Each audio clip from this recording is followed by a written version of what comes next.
adversity, we find a way through.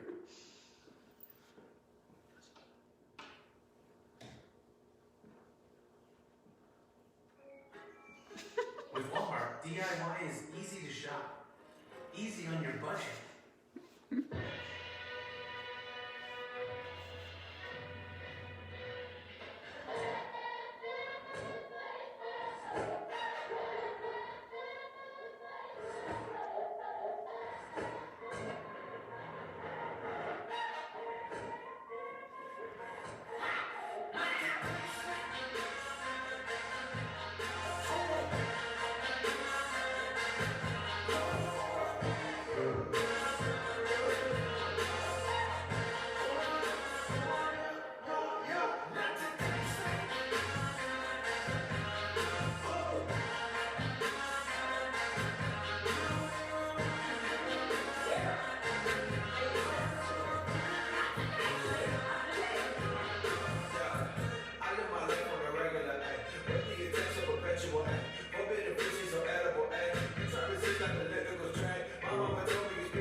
Well, good evening. We're so glad you're here with us.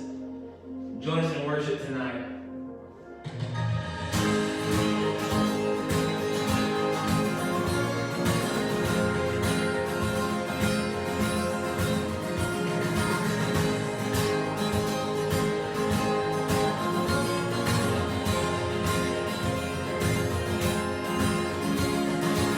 Come, let us worship our King. Come, let us bow at His feet. He has the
For this day. Thank you for this time, God, that we have to spend together virtually, God. Thank you for technology. Thank you that we still have the chance to meet together, God. I pray that in the next few minutes, God, that we would open our hearts, open our ears to hear from you, God, what you've laid on Aaron's heart. God, hide him behind the cross, and Lord, let every word be from you. We thank you so much. We ask all this in Jesus' name. Amen. Amen. Amen. Hey guys, welcome again to church. We are so grateful that you are here with us tonight. We are so grateful that you are giving up just a little bit of your time to hang out with us. If this is your first time ever watching one of our services, welcome. On behalf of Becca and myself, we're so glad to see you. If you're one of our usual students, we miss you. We miss all you guys like crazy, whether you're a student or an adult. We miss people. If you've known me for a while, we'll say for the past 6 months at least, you've probably noticed something weird about me. I'm going to get it out of the way. Your eyes are not deceiving you. I have no beard. I shaved it off. And you want to know how I know without any doubt? You know how I know that I miss people? Because the reason I shaved my beard, because I was bored. So I miss people so much so that to get some sort of entertainment and enjoyment, I shave my beard. And don't worry, my beard is like the well-anticipated sequel to a movie. It will be back at some point. You will see me again with a beard, but I had to get that out of the way. But no, we are so glad that you're here with us. And so tonight we're going to jump right in. Last week we started a series called The Journey of Faith, and we talked about how in our faith life, wherever you are in that, wherever your faith journey is, there are different times where our faith finds itself at different places. So we end up in different places at different times when it comes to our faith. And so we talked about how really our faith life, and we looked at last week the biblical definition of what faith is. And if you didn't watch that message, go check out Hebrews chapter 11, verses 1 and 2. It'll tell you very clearly what faith is. And so last week we started this series by talking about invisible faith. And tonight we're going to talk about, we're going to keep moving forward in our series, and we're going to call tonight's message, tonight's lesson. So if you're taking notes, which I know some of you guys are, so if you are taking notes right now, write this down, okay? There are a few people that I told I would give some very clear directions about that. I won't give you the name. But if you're taking notes right now, write this down. Lazy faith. Write down lazy faith, because that's going to be the direction that we go tonight. What if faith could be a key factor in the moment that you're in right now? What if faith could be a key factor in the moment that you're in right now? What if you are missing opportunities of great faith because you weren't aware? Again, what if you're missing really cool opportunities because you're just not aware when it comes to your faith? To give you a little insight into this series really was created from looking at, as silly as it sounds, it came from looking at the 7 dwarfs. And no, we're not idolizing the dwarfs, anything like that. But different characteristics of the different dwarves, if you look very carefully, if you look closely, we can see some correlation. And so this week, tonight, the dwarf that is fueling this conversation of lazy faith is the dwarf Sleepy. Now, Sleepy, he was so unaware of the things around him. No matter if he was working, no matter if he was just kicking it, no matter if he was vibing, no matter what he was doing, he was so unaware of his surroundings that he just wanted to sleep. Often you would see him sleeping. If the camera was pointed in his direction, he was sleeping. And so he was unaware. And what if sometimes we have lazy faith because we're unaware? Because we can't really fully see what's going on around us. Or we're just simply unaware. And so tonight what I want to do for you, very briefly, I don't want to spend too much time, because I know time is valuable, but I want to point you to a story in the Bible. I want to point you to a narrative in the Bible. And you've probably heard of this guy called Nehemiah. And if you haven't heard of Nehemiah before, he's in the Old Testament. And to give you a little bit of a spoiler alert, Nehemiah is given this really incredible task. And so we're going to look at that. But tonight, what I want to do for you, what I want to do for you is I want to give you 4 ways. I want to give you 4 things that you can do to fight against lazy faith. Because we all have it. It all hits us at different times. If I'm being honest with you, this week, yesterday specifically, I got some really tough news and I had some really lazy faith. In the moment that I should have been clinging to God the most, in the moment that I should have been turning to Him the most and leaning on Him the most, I wasn't. I was so just unaware of God's presence because I wasn't focused. I wasn't aware. I couldn't see outside of myself. And so tonight I want to give you 4 things, 4 ways that you can combat lazy faith when your faith gets to this point. Because I promise you, I think all these different faiths that we're going to talk about in this series, I think we're all going to get to these places at one point or another. And maybe you're in this place right now. Maybe your faith right now is at this lazy faith phase. Can I encourage you that not just with this lazy faith phase, but with every single type of faith that we're going to look at together, you can move past that.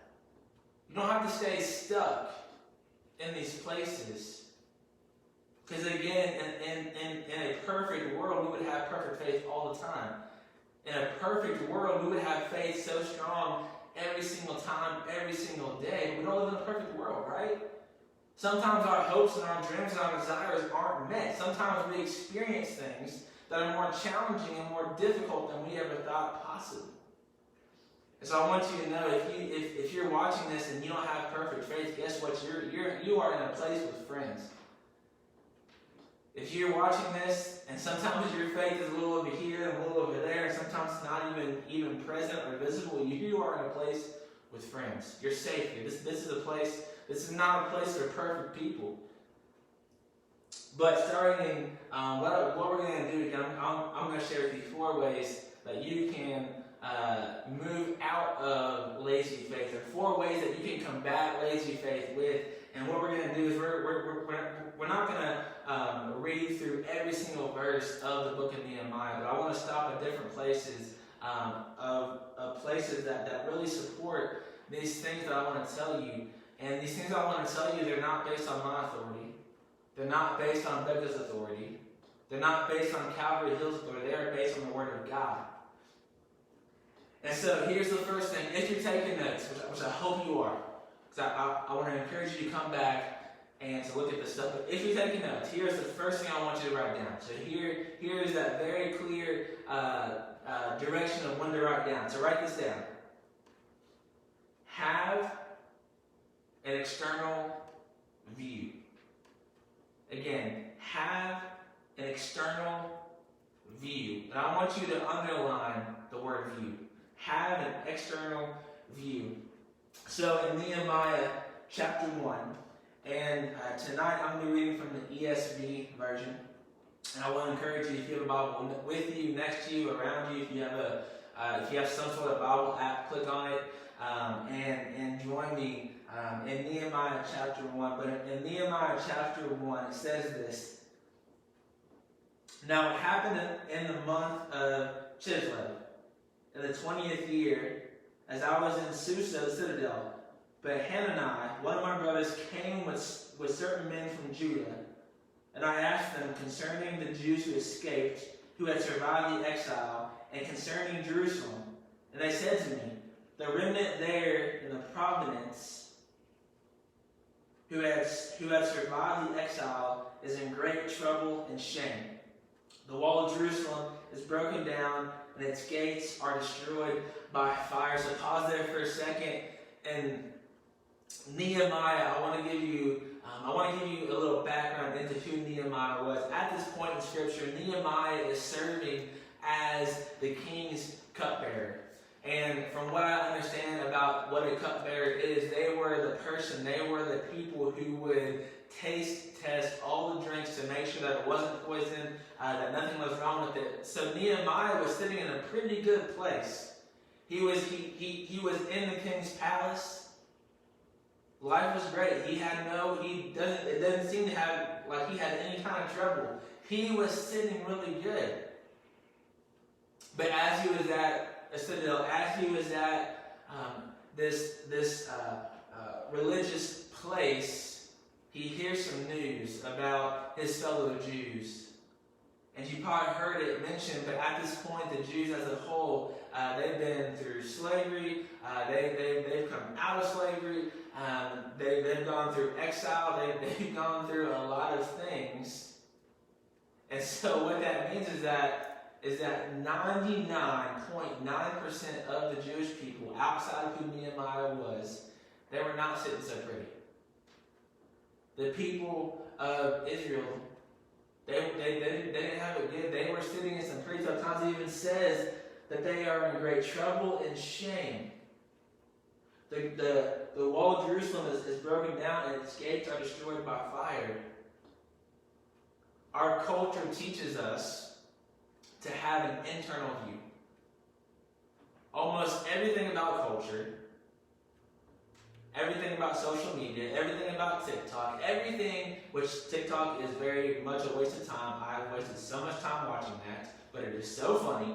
But anyway, besides the point, our culture teaches us to have an internal view. It teaches us to only worry about three people. Me, myself, and I. Our culture tells us that if you have to get to a better place, if you have to get to a higher place, walk over who you can, hurt whoever you can, bypass anyone you can by any means possible. Our culture says it's all about you. Our culture says it's all about me.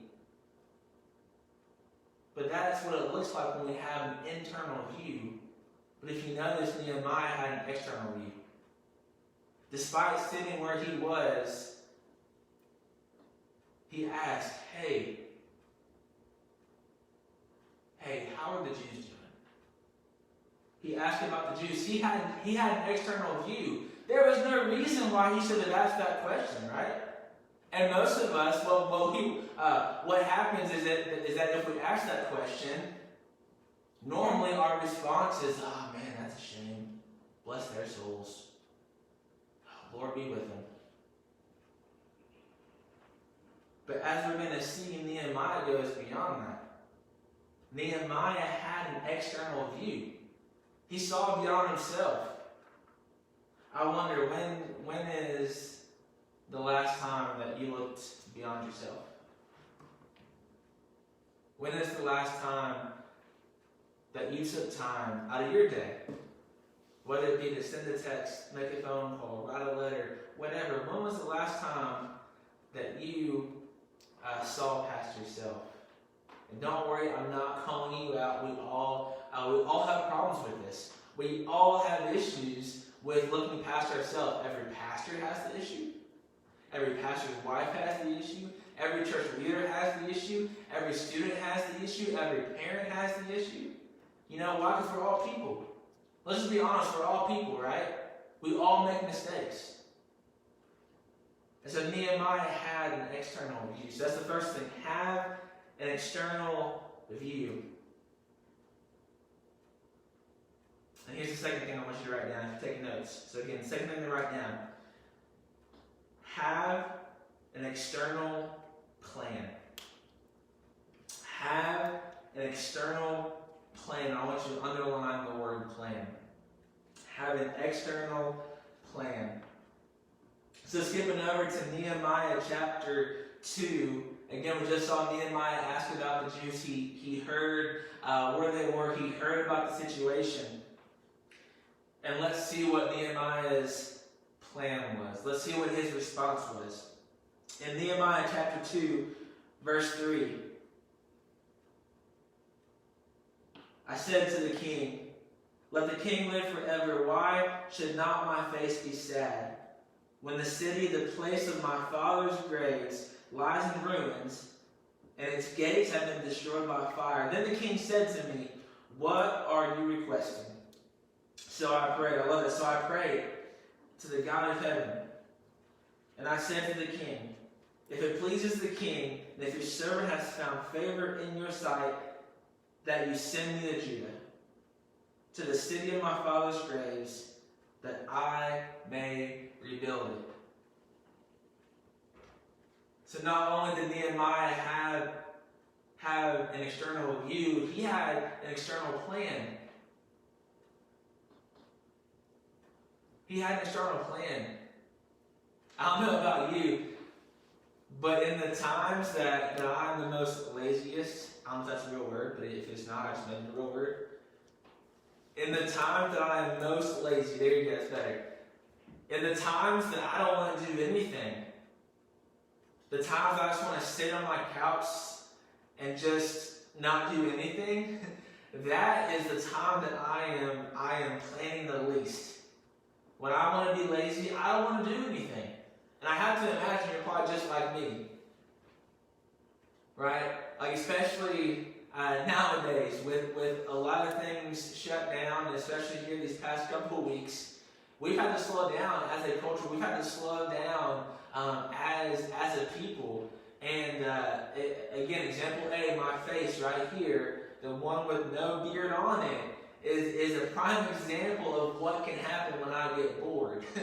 So, it can happen when I get lazy and I just want to find something to do. And I would imagine that for a lot of you guys watching, that this idea of lazy faith is not foreign. It's something that you experience. But again, Nehemiah, he not only had a view, he not only saw what was going on, but he had a plan. See, there must be correlation between our thoughts, our words, and our actions. Because see, I think a plan involves all those things. If you're taking notes, write this down. Thoughts plus words plus actions equal plans. Thoughts plus words plus actions equal plan. If you take one of those things out, if you take thoughts out, if you take words out, if you take actions out, you have no plan, right?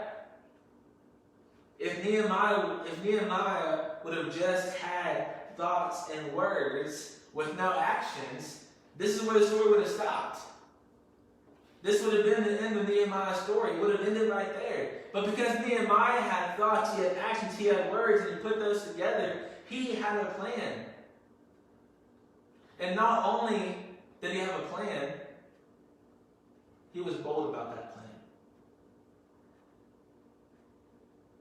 He was bold about that plan. If you've been here before, you know that we ask a lot of questions. We ask a lot of questions to hopefully create some inner reflection, some inner talk between yourself and Jesus. I want to ask you another question. When is the last time that you've been bold about a plan? When has the last time been when you've been bold about your thoughts, your words, and your actions? Because I can, just like Nehemiah, I can sit and look at the world. I I can sit and look at my situation yesterday, and I can have all the thoughts, I can have all the words, but if I have no plan, if I have no intention of moving forward, I don't got anything. And so a way to get out of lazy faith is to have a plan. You have to have a plan. You can't just start going in a direction and then just magically land where you're supposed to be. Yes, God has planned your life for you. Yes, God has put a purpose and a calling over your life, but that does not mean that you and I can sit back and just wait for it to happen. He calls us to be in a living, active relationship with Him. That means reading your Bible. That means praying. That means talking to God. Listen, you don't have to, prayer is not complicated. Prayer is not complicated. Prayer is simply having a conversation with God, just like He is right in front of you. So it involves reading your Bible. It involves praying. It involves being around the people that are like-minded. Listen, a lot of churches are doing this whole online thing. And yes, listen, it is weird right now. I am used to preaching to a room full of students and not to two different phones, but that's what we have to do. So even though a lot of churches in our community, in our area, they have been doing this online church thing for a while, listen, when things start to open back up and we can start moving towards any kind of normalcy, this does not replace being with people physically. This does not replace being in a community. Listen, when churches open back up, if you don't have a home church, I'm a little biased. I like this church. Come check us out. If you don't have a home church, man, we would love to have you. Listen, God does some amazing, incredible things in this church. If you're a student in 6th through 12th grade, listen, come be a part of our group. We would love to have you on Wednesdays. Listen, this place is awesome. All right? We have like a cool room. We have couches. And we have a refrigerator full of drinks and snacks. What more can you want besides Jesus? So listen, we would love to have you be a part of this group. So don't let this pandemic hinder your spiritual journey. Don't let this pandemic hinder your connection with fellow believers. Have a plan. Listen, even now, even in this time, have a plan. One thing that Becca and I do every Sunday morning, sometimes we forget, but it's okay. But what we do, we get up every morning and we watch our church's service. Now, what you might not know is that I've been blessed enough to be able to help make the videos and put them out there on YouTube, and I love that. And so I before Wednesday, I've seen the whole service. I watched it from second one all the way to the end, but I still get up on Sunday mornings with my wife and we watch the service. We worship together. Listen, make a plan. You're not telling yourself, look, I can be lazy. No, you can't. Don't believe that. Don't believe that. Now more than ever, it's on you to own your faith. It's on you to do things just on the preachers. Don't rely just on the churches. You do something about it. Make a plan. Get up with your family. Worship with your family. So Nehemiah, he had an external plan. So he had an external view. He had an external plan. And here's the third thing to write down. Third thing, ready? Have an external action. Have an external action. And underline the word action. Have an external action. So jumping over to Nehemiah chapter 4, we see that Nehemiah, he has an external action. And to catch you up really quickly on what's happened up until this point, they started to build the wall. They're making good progress on it. And then some people in the area, some local town haters, if you will, use my current lingo for all my students out there. All the hometown haters they saw the progress of the wall, and they started to poke at the people. They started to harass the people who were building this wall. They even they started to question the strength. They said, "Listen, if a small fox walked across the wall, that thing would fall down." And they would do this day in and day out. There would be a constant voice telling the people working on the line or working on the wall. Would be a constant voice saying, "You're not good enough. This is not strong enough. You're not good enough. You can't do this. It's going to fail. You're going to fail." A constant voice. Check out what Nehemiah does in chapter 4. In Nehemiah chapter 4, verse 13. "So in the lower parts of the space behind the wall and open places, I stationed the people by their clans, with their swords, their spears, and their bows. And I looked and arose and said to the nobles and to the officials and to the rest of the people, 'Do not be afraid of them. Remember the Lord, who is great and awesome, and fight for your brothers, your sons, your daughters, your wives, and your homes.'" So, and now we see Nehemiah's response. We see that he has an external action. He didn't just tuck tail and run. He didn't say, "Okay, man, this is too hard. Oh my gosh, they won't stop yelling. They won't stop screaming." So you know what? Obviously, the best answer is to just stop building the wall. It's time for us to leave. No, Nehemiah said, "Let's go." Nehemiah said, "Listen, I don't care what you say. I'm going to post people here." And listen, he got like all Braveheart on him. He got like the swords and the spears and the bows, and like they were ready to go to war for this wall. Nehemiah had an external action. He didn't just turn and walk away. So here's a question for you tonight. How will you adapt to change when it happens? When your plans, when your faith situation, when your faith life changes, when it alters, what are you going to do? How are you going to adapt? How are you going to respond? Because listen, I can tell you from 27, almost 28 years of experience, that your faith life, your faith journey will have some bumps and bruises. It will have some twists and turns that you weren't expecting. And when that happens, you have a choice. You can either push through it, trust God, or you can just fall back and become lazy. You're going to have voices. You're going to have people tell you that you're not good enough. You're going to have people tell you, you're going to have voices, you're going to have things, you're going to have life, you're going to have circumstances tell you that you're not strong enough to handle this, that you're not good enough to handle this, that you are not worthy enough to handle this. But listen, you are. When Jesus died on the cross for you, for me, he put the voices, he put the lies, he put the enemy in the ground. So listen, you are strong enough. You are good enough to make it through.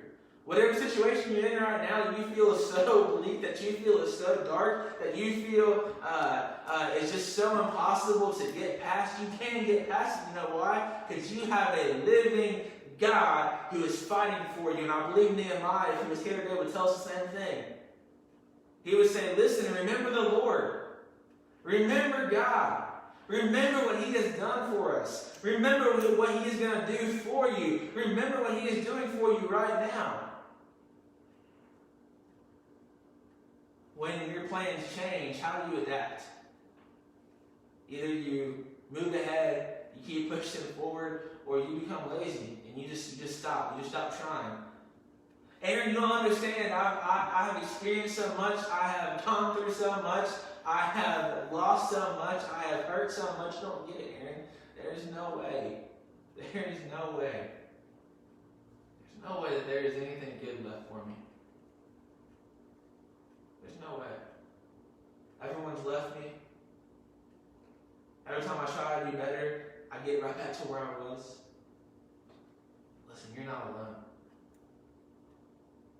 even in this pandemic crisis, you're not alone. You may be in your house by yourself, but God's right there with you. You may feel like He is just so far off in the distance. He is right there with you. Nehemiah had an external action. And here's the last thing I want you to write down before we move into a small time of worship. Here's the fourth thing I want you to write down. Have an external submission. Have an external submission. Underline the word submission. In case you need help spelling it, I know I did. Submission. Just in case. No shame. I had trouble spelling it too. It's okay. We're all friends here. But have an external submission. And so going to the end of Nehemiah chapter 6, verses 15 and 16. It says this, "And so the wall was finished on the 25th day of the month Elul, in the 52 days. And when all our enemies heard of it, all the nations around us were afraid and fell greatly in their own esteem. For they perceived that this work had been accomplished with the help of our God." Do you remember a few moments ago when I said that thoughts, words, and actions equal plans? I'm going to add another layer to that. Maybe you're like, well, what does he mean by having an external submission? I want to point you to Psalms, or to Proverbs chapter 16. And I want to encourage you to go back and look at this later on. Or if you look at it now, you can. But Proverbs 16, chapter 16, verse 9 says, "The heart of man plans his ways, but the Lord establishes his steps." So this external submission is really to God. Because you and I, we plan our steps. You and I, we plan our ways. We make plans, right? We make plans for college, for buying a house, for getting married, for having a family. We make plans upon plans upon plans upon plans. But it is God who orders our steps. It is God who determines the steps that we take. So that's what I mean when I say have an external submission. If you keep reading on, Nehemiah never disagrees with that. When it says that all the people had thoughts that it was because of God that they accomplished this amazing feat of building the wall, he never denies that. You know why? Because he had an external submission. He knew it was God. He knew that it was God moving and working. It was because of God's strength that he was able to get through. It was because of God. And tonight, as we close the content down, maybe for some of you watching this, maybe you've been submitting mentally, you've been submitting internally, but it's been a while since you've submitted externally. Maybe it's been a while since you have said out loud, "God, take my life and lead it and guide it and take me to the places that you want me to go, that you want me to be."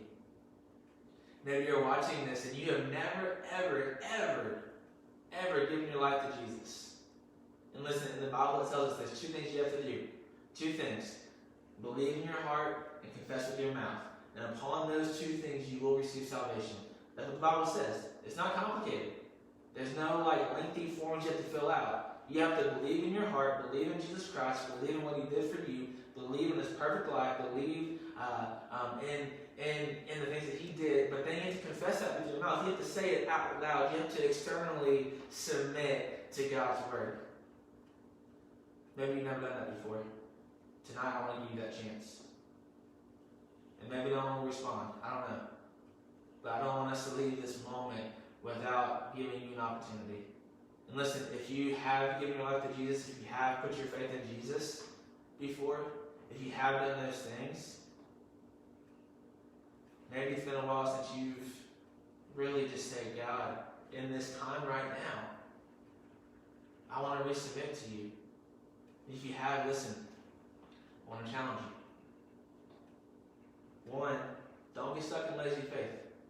If you've been a Christian for a long time, you know how easy it is to get stuck in lazy faith. I'm too busy, Aaron, to read my Bible. I'm too busy to pray, Aaron. I'm too busy to go to church, Aaron. I got too much stuff going on. It's so easy to be stuck in lazy faith. But in this moment that I pray, if you have put your faith in Jesus and you're watching this, I want you to pray for the ones who are watching this who don't know Jesus. Pray for the pair of eyes right now who is watching this, who have never put their faith in Jesus, and pray for them. Pray for boldness. Pray for an external submission. Pray that God will just open their hearts right now.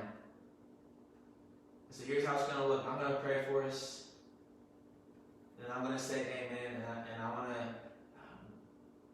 want to encourage you to still keep your eyes closed. If you don't, that's okay.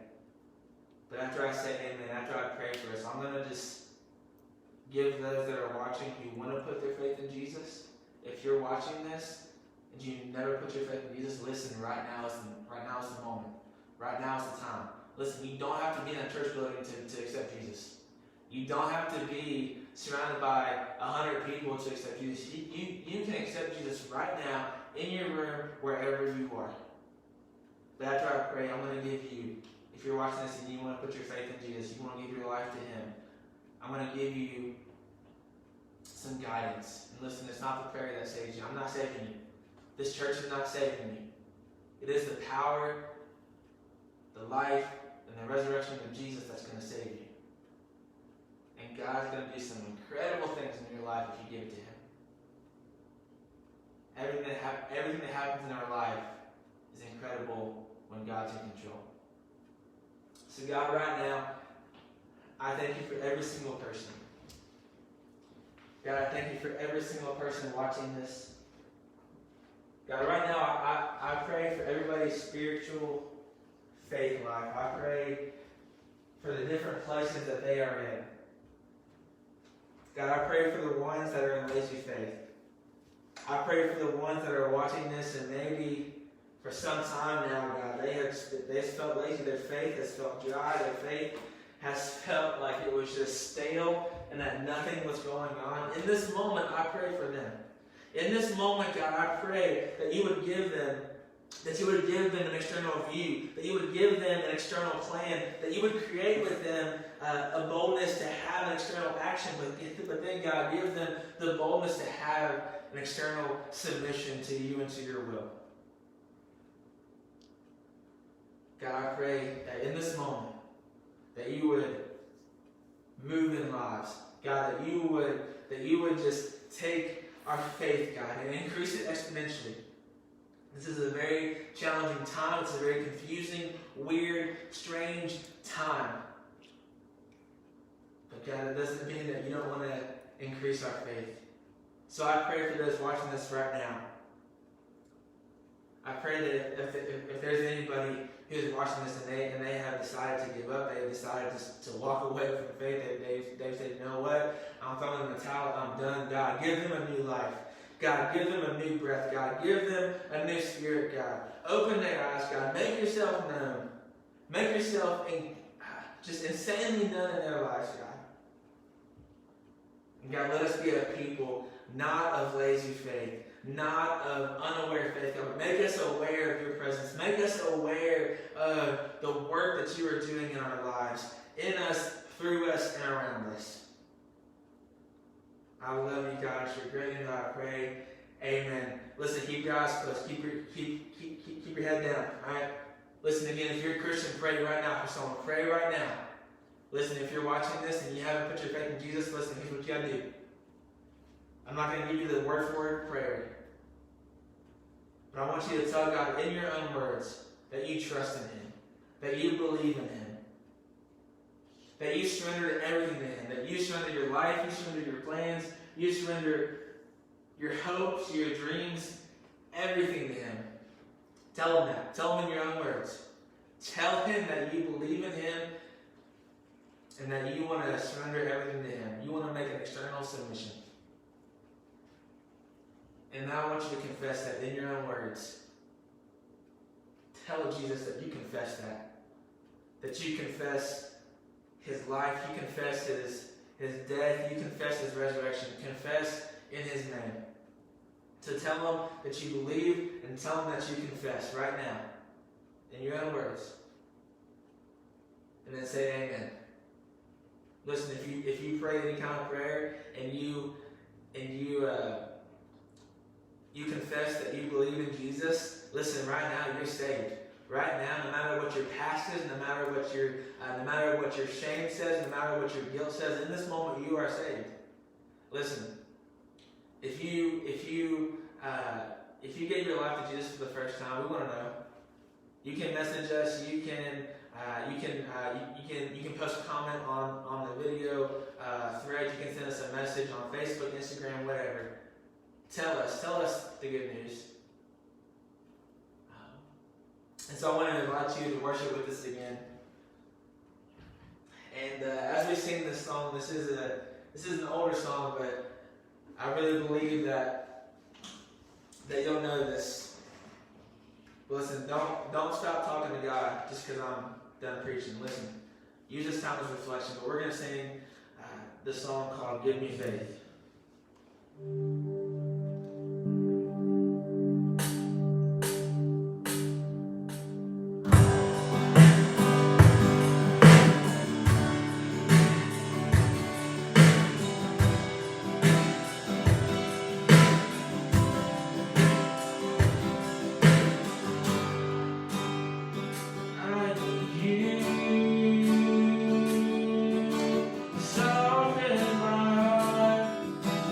Break me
love you guys again. Let us know if you made a first-time decision, if you made a second, if you made an awesome resubmission. Let us know. We want to celebrate with you. We want to pray with you. And we want to walk through this with you. We love you guys. We'll see you next week. Listen, be watching out on our Instagram page and our Facebook page. We have some really cool things coming up here shortly. So be looking out for that. We'll see you guys right here next week on Instagram and Facebook at 7 o'clock. Love you guys.